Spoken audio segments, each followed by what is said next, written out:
জীবনের এই পরন্ত বেলায় আর কতই বা পরিশ্রম, আর কতই বা কষ্ট, আর কতই বা খাটনি করতে হবে জানি না।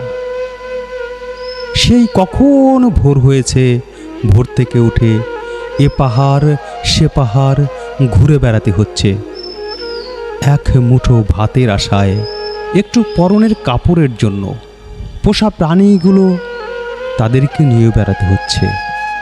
জানি না এ জীবন আর কখন শেষ হবে।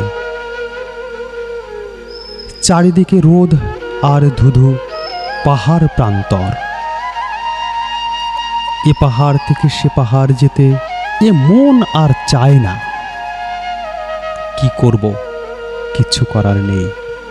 জীবনে এই অন্তিম কালে এখনো এই পরিশ্রম সহ্য হয় না। আর কতদিন এরকম চলতে হবে? আমি সৃষ্টিকর্তাকে বলি, সৃষ্টিকর্তা তুমি তুলে নাও আমাকে। আর পারি না, আর যে পারি না, আর পারি না।